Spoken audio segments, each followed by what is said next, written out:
गांव के जीवन की सबसे खास बात है वहां की सादगी, भावनाओं की गर्माहट और रिश्तों की गहराई। लेकिन जब परंपरा और परिवर्तन आमने सामने खड़े हो जाएं, तब गांव की मिट्टी भी सोचने लगती है किस दिशा में जाए। आज की कहानी धूप छांव का गांव कुछ ऐसे ही टकराव को दिखाती है, जहां एक और गंगाराम जैसे लोग परंपराओं को बचाना चाहते हैं, वहीं उनकी बेटी सीमा और युवा राजू जैसे लोग बदलाव की ओर कदम बढ़ाना चाहते हैं। आइए सुनते हैं इस गांव की कहानी। बिटिया सीमा, मैं जानता हूं तुम पढ़ी लिखी हो, समझदार हो, लेकिन ये गांव की परंपराएं सिर्फ रस्में नहीं हैं। ये हमारे जीवन की जड़ें हैं। जो जड़ों को काट दे वो पेड़ कैसे बचेगा? जब तुम्हारी मां थी तो हर काम में संयम था, शालीनता थी। अब तो लोग कहते हैं कि लड़कियां भी बाहर जाएं, काम करें, भाषण दें, लेकिन क्या गांव की बेटियां इस दौड़ में सुरक्षित रहेंगी? ये जमाना बड़ा बदल गया है और हर बदलाव अच्छा नहीं होता। मैं बस चाहता हूं कि तुम अपनी पढ़ाई का उपयोग गांव को समझने में करो, ना कि उसे बदलने में। बाबा, मैंने कभी आपकी बातों को अनदेखा नहीं किया। आपकी मेहनत और जीवन के अनुभवों को मैं पूरे मन से मानती हूँ, लेकिन जब मैं गांव की लड़कियों को देखती हूँ जो सिर्फ घर की चारदीवारी में रह जाती हैं, तो मन दुखी होता है। क्या हम बेटियां सिर्फ रोटियां सेकने और कुएं से पानी भरने के लिए बनी है? मैंने पढ़ाई सिर्फ अपने लिए नहीं की, गांव की बेटियों के लिए भी की है। अगर हमें कुछ नहीं बदलना तो फिर शिक्षा का क्या अर्थ? मैं चाहती हूँ कि ये गांव सिर्फ परंपराओं की छाया में न रहे, बल्कि उम्मीदों की धूप भी यहाँ पहुँचे। सीमा बिटिया, तुम्हारी बातें सुनकर तो ऐसा लगता है जैसे तुम इस गांव को शहर बनाकर ही दम लोगी। लेकिन याद रखो, ये गांव अपनी सादगी में ही खूबसूरत है। तुम जैसे युवा जब परंपरा को चुनौती देते हो तो सिर्फ बदलाव नहीं लाते, बगावत भी साथ लाते हो।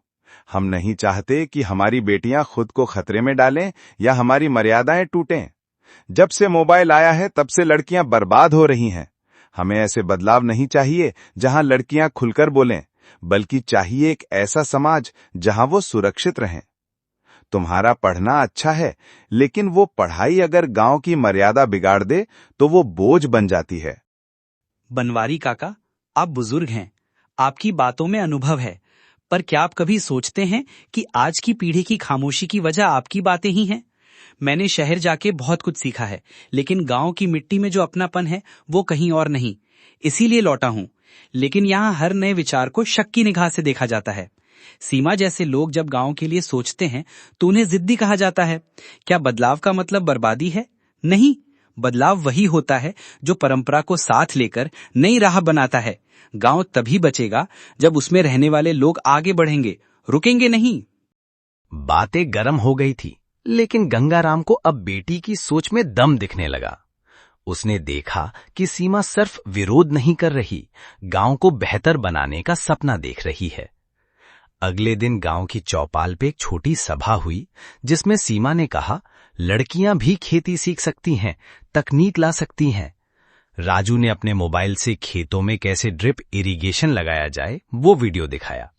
धीरे धीरे लोग जोड़ने लगे।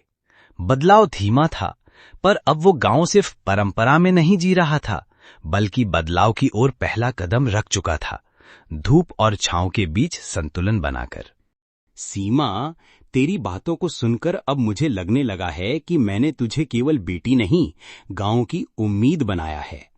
मैं बूढ़ा हो चला हूं, लेकिन तुझमें गांव की नई सुबह दिखती है।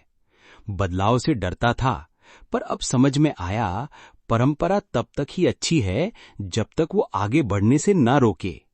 तू जा, बेटियों को सिखा, खेतों में कुछ नया कर, लेकिन अपने संस्कार मत भूलना। इस गांव को नई राह दिखा, और मैं तेरे साथ हूं।